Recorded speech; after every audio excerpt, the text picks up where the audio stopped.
Beer to Whiskey crew, and welcome to this episode of Beer to Whiskey. I'm Russ Heaps. In my never-ending quest to spread the gospel of good taste, today I find myself at Star City Brewing in Miamisburg, Ohio. And we're going to learn a little bit about the brewery, its history, a little bit about the beer. We're going to drink a little beer, and it should be a good time. Before we really get into this, I want to introduce my beer slurping co-conspirator here, Mr. Randy Porter. And he and I are fraternity brothers, and we've been friends now for close to 50 years. If you've seen some previous episodes of Beer to Whiskey, you've probably seen him before. He helps me out from time to time. Our special guest today, representing Star City Brewing, is Chad Kleehammer. And I got the name right on the first go. That was pretty good. And he's going to help us out here with talk a little bit about the brewery. So, Chad, thanks for the invite. Absolutely, glad to have you. Yeah, we appreciate coming here. Tell me a little bit about the history of the brewery. Where'd the name originate? So Star City was known as the moniker given to the city of Miamisburg. The kind of legend that we have is the Adena Indians that lived in this area when the city was first founded. Said that Miamisburg looked like a star shining off in the distance. So here we are, several hundred years later, and we kind of picked up the name to go along with the brewery. How long has the brewery been here? We opened in November of 2013, so we're working on our 6th year right now. So how long have you been here? I've been here for almost 3 years. And you're the head brewer. I'm the head brewer. And it's not quite as glamorous as it sounds, believe me. You're sort of like a one-man band here in terms of the back of the house, right? Yeah. I do all the production. We do about 50 different beers throughout the course of the year, as well as being a full-fledged winery, or a full-licensed winery. I do all the wine production, and we also make a house-made cream soda. And I do all the production for all of it. And that means everything from sweeping the floors to brewing to the whole thing? Absolutely. From ordering the grain, designing the recipes, washing the kegs, getting dirty in the trenches, absolutely. It's all. How did you get started in this? I was a home brewer for a long time. I managed a local homebrew shop for a couple of years. I found myself at a point that I was looking for something new to do, and the opportunity came up that they were looking for an assistant brewer here. So as a part-time job, I took that, and then the head brewer left after a few months, and they asked me to come on and stay on as the full-time head brewer. Any of the beers that you brewed at home, has any of that made the transition here? Have you brought any of those along? They have. One of the beers we're going to drink today, our Building 26, it's a beer to guard, was a home brewing project between me and a couple of other local homebrew club members that was supposed to be a one-off thing. I brought a few bottles in here, we tested it out one night, and a lot of people liked it, so now that's on tap pretty much permanently. And then my first recipe that I ever wrote was a wee heavy for, it's my fiance's favorite style. I brought that along, and that makes a pretty regular trip into our taps. What would you call your year-round core beers? How So, many of those? Our year-round beers that we have on tap, 2 of them we're going to drink today. Our most popular, well-known beer is going to be our Twisted Milk Coffee Stout. That's the dark beer on the end of your paddle. Our Legend Red, which is the beer right next to it. Our Weizen Star series, we rotate 2 different recipes back and forth. It's basically the same beer with a couple of minor tweaks to it. And then our ciders, and then we always have 1 or 2 different hoppy beers that we rotate in regularly. And are the seasonals that you have, are they things that you make every year, or are you constantly coming up with some new things? We change a lot of things up. We tend to bring the same beers back season after season, but I don't really believe in any real seasonal kind of beers. Apart from our Christmas beers, there's no real season for anything. It's whenever we decide it's going to go on. Are you bottling anything? We don't. We do not. I don't have the capabilities for it right now. Okay. So, but you do distribute? We have about 5 key accounts in town that are draft only, and that's it. So our business model is actually geared towards us being in-house driven. How many barrels a year are you guys pushing out of here? Less than 500 barrels a year. I'm a 3-barrel system, so Okay. you think about that. So that's quite a bit of brewing. Right. So I would say we're probably in the general neighborhood of 300 barrels a year, most likely. I try to get about 10 brew days in a month. So Well, that's for a 3-barrel system. That's roughly 100 gallons per yeah, batch. Yeah, that's still a fair amount of beer on a 3-barrel system. Tell me a little bit about this building, because you walked us around a little bit before we started rolling cameras, and the thing is huge. It's very historic. It's beautiful. Tell me a little bit about the building. The building was built in 1828. We're situated on what was originally the Miami-Erie Canal.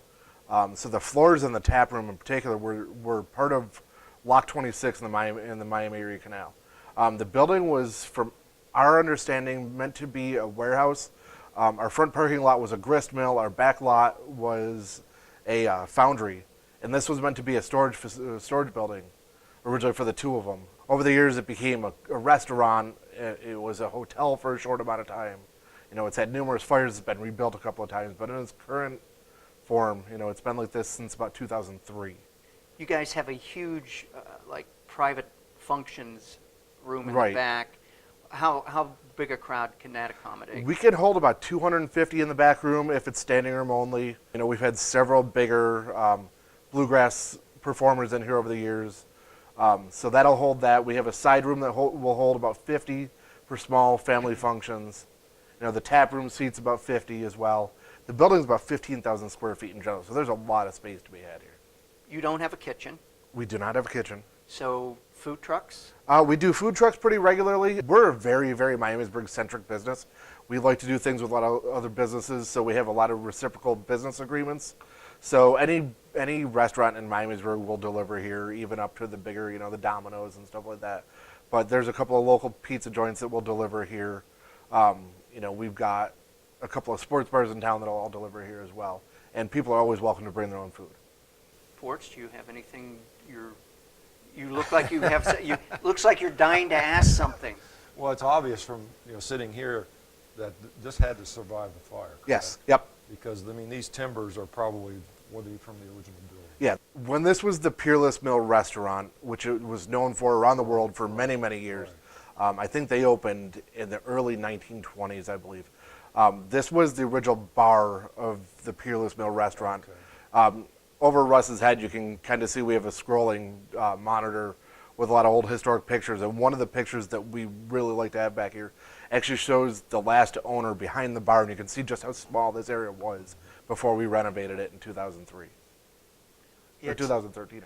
I have to say, as tap rooms go, this is probably about as nice as I've ever been in. This is just really it's a great looking space.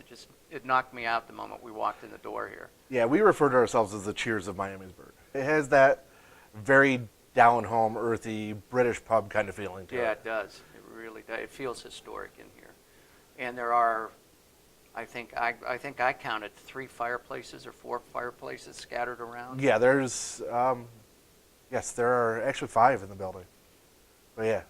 It must be great in here in the winter. In the wintertime, it's really neat. A couple of them obviously aren't serviceable. We get the big event space in the back. We get one of the fireplaces cranking back there. In the middle room, we've got the couches. I think I took it back there. We have the couch. We crank that fireplace. Right. And, you can just imagine what this place looks all decked out at Christmas time with the garland up. And we kind of decorated to have that same kind of feeling. Yeah, it's pretty spectacular. Let's talk a little bit about the beer. Sure. What do we have in front of us here? So we have, going from lightest to darkest, the pale beer you have in front of you is our Poser 125. It's a very, very new beer to our lineup. It's a Polish beer called a Piwo Grodziska. It's 100% oak smoked wheat. Something you never hear of. There's Right. Very, very few custom or professional examples out there. I brewed it for me to be a summer crusher. The name Poser is actually Polish for wildfire. This building has caught fire a couple times. It's an oak smoke, so it's kind of reminded me of a wildfire. So when But I found the name for it. I was like, oh, that's got to be it. And 125 is in reference to the date of the last big fire here that did a lot of damage. Was January 25th, 2003. It's kind of a dry. It's got a dry finish to it. It's very, very dry. It's got just a kiss of smoke to it, and just enough hop to keep it a little interesting. Right. But it's one of the simplest recipes I've ever brewed. One of the most technical beers I've ever brewed. It's definitely something you could drink 2 or 3 of those on a nice hot sunny day. Oh, absolutely. Very refreshing. It kind of reminds you of sitting by a campfire with that little bit of oak smoke to it. Yeah. But it's not so smoky like some of the smoked porters that we do as well. That it really kind of captures that, and it's meant to be a completely quaffable year-round beer. This is very new to our lineup. We put this on about a month ago.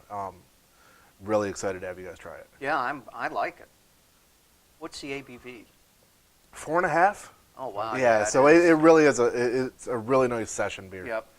This is, like I said, I brew this really. I spend so many hours here. It's nice to be able to I don't drink a lot when I'm here, but it's nice to have something that I can really sit back and enjoy. So, this was really inspired by a friend of mine that actually brews a small version of this where he smokes all of his own malt for it. Oh, so, really? Yeah. So, and brewing with wheat, it's one of the more difficult things to do because it's sticky. It doesn't have a husk. So being 100% wheat, it's a really tricky brew day to pull off. Boy, I'll bet. And these lighter kind of beers are tough anyway, just because there's nowhere to hide the flavors. If something goes wrong, it's going wrong. Yeah, that's I like that. Thank you. So then the next beer we have is our Building 26. It's a beer to garden style ale. It's a Belgian farmhouse. Its name means beer that was aged.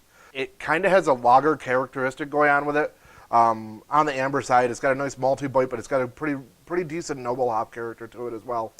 It's a great for the people that we don't serve any lagers. I don't do any lagers. I don't have the capabilities.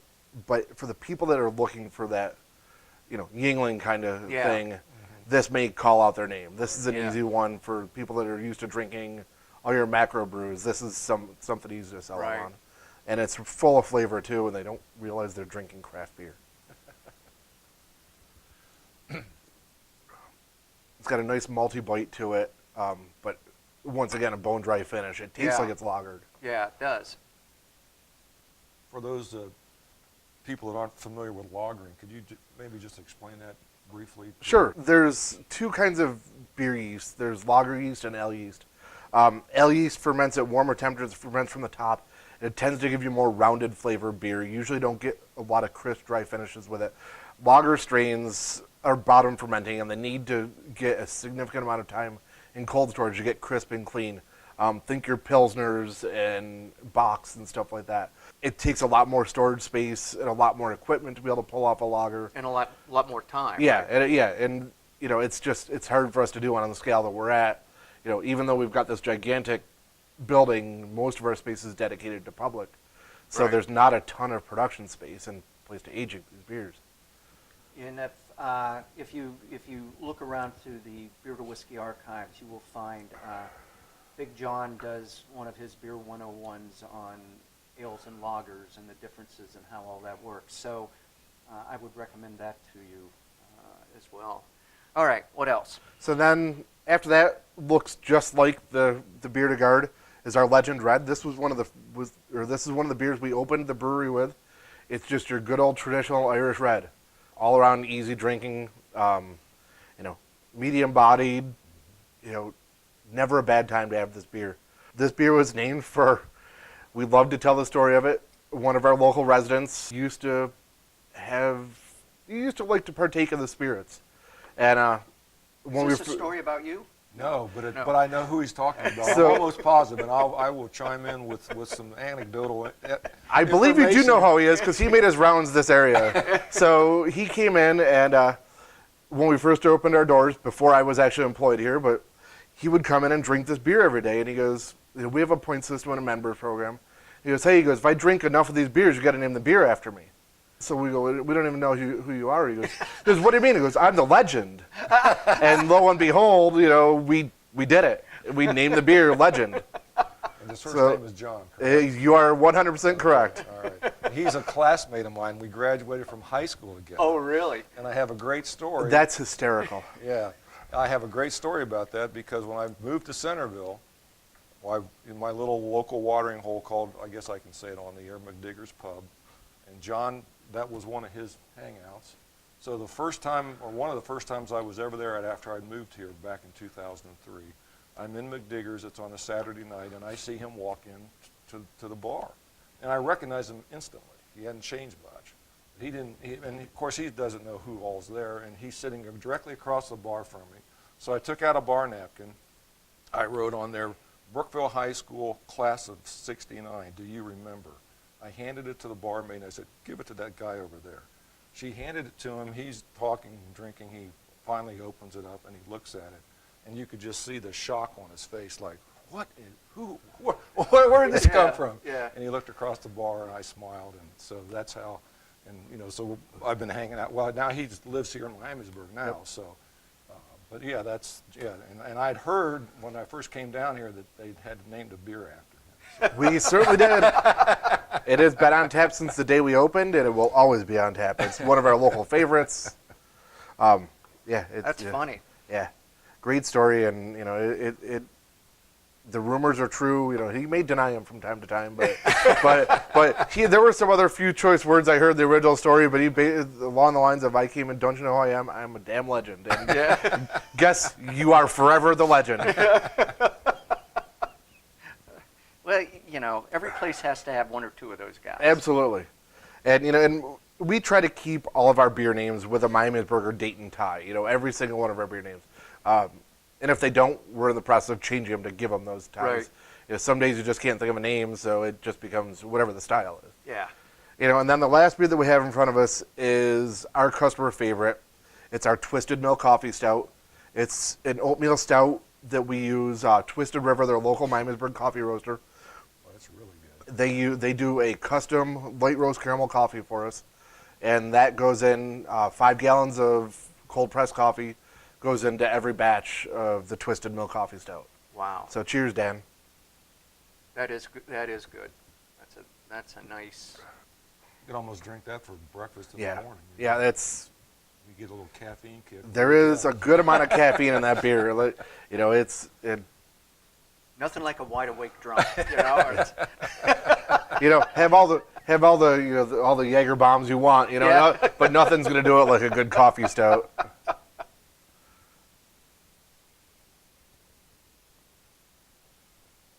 Yeah, that is. Leaves a nice little bit of lacing in the glass. Yep.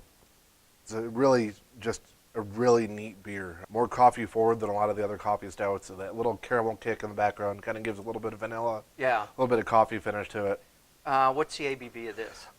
Around 5%. Oh, well, that's still, you can still drink. Yeah, usually one of these. Usually it's 5.5%. It really depends on how much the coffee kind of diluted it out batch to batch, because we do add it direct to the beer once the beer's finished. So. Do you guys barrel age anything here? We do.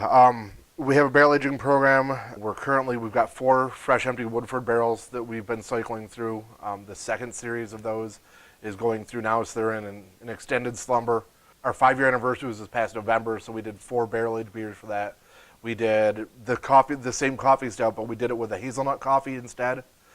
We did a Russian Imperial Stout, we did a Belgian Quad, and we did our Wee Heavy, and those all took a nice nap in a Woodford cask. Yeah.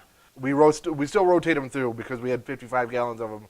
It's really hard to just sit there and slam some 10%ers. Right. So at any given time, we usually have 1 on tap. How do you come up with some of these recipes? I mean, is that you get obviously you get ideas from other places, but it seems like the recipes just vary, and like you said, you're doing something with molasses. Yeah. And so where does that genesis of that? How does that come around? I'm a BJCP certified beer judge. So for those that don't know, BJCP is the beer judge certification program. It's the style guidelines that all beer styles are actually written by. It's a big organization, it's a big volunteer organization, and I jokingly tell people that as a fun project, I can tell people they make really bad beer. But really, it's a very in-depth certification program. There's over 90 different recognized beer styles, and I don't like to drink the same thing. I mean, drinking the same stuff every day is boring. I have 16 taps in the brewery. It's nice to be able to play with those and do some things that you don't see. So, I like to look and see who's brewing what, and if there's a style that's really popular. I personally don't like to follow trends. I like to do my own kind of thing. I like a lot of the more historic beer styles, more of the traditional. I'm not into the hazy beers, so if I brew an IPA, I like to be more West Coast style. I like to kind of experiment, kind of push my own boundaries. I always like to learn, so it's always something different. Having this many taps, usually there's one or two that I call play taps. They're just places for me to kind of let the creative juices fly. Yeah. We do 2 hard ciders year round as well. They're always on tap, so you get that out there, and there's no shortage of places to draw inspiration from these days. What is the beer that your guests request the most, and if you happen to run out of it, they bug you about the most? What is the beer that your regular customers really, really like? I think we almost had a riot when we ran out of Building 26 this last time. Is that right? Yeah, it was really interesting. I didn't expect it. It was put on as a fluke the first time we brewed it. It was, let's see if it flies. And I never thought in a million years. You don't see very many commercial examples of it. And from the day it went on tap, it became one of the customer favorites. And then we had to let it go for a couple of months just due to lack of space and our number of holiday beers we do and stuff like that. And I mean, I was waiting for the pitchforks and torches, just waiting to see. And so when we finally went on tap, I think we blew our first keg of it within a couple of days. Once it finally came back, Yeah. And now it's kind of like, don't ever let that happen again. So what went from being a wild card beer, has gone to be now a customer staple. I'm sitting here and I noticed that your job description on your shirt is Yeast Wrangler. Yeah. Explain that to me a little bit. I take my brewing very, very seriously. It's a big business, but I don't take myself too seriously. I lucked into this job, so I decided when I got my work shirts made up that I was not going to take myself too seriously with it. So there's all different aspects to the industry. So this shirt, Yeast Wrangler, I make sugar water. The yeast does all the work. I just have to kind of corral the yeast, and hopefully they'll do what I want them to do. Right. I've got another shirt that says fermentation engineer on it. I only have one that actually has a real serious title on it. And, I've got one brewer shirt, and then I've got some big confined spaces or some tight confined spaces in the brew house. So one of my shirts says yoga instructor on it. That kind of usually gets a chuckle out of people because when's the last time you saw a 300-pound yoga instructor? Well, there's got to be somebody to teach other 300-pound people how to do yoga. Or 300-pound people just don't want to do yoga. Yeah. I know I don't want to do it. That would get in the way of your beer drinking. It's get in the way of a lot of things. But it's really, if I lost weight, I wouldn't know what to do back there. I'd actually fit into some of these places again.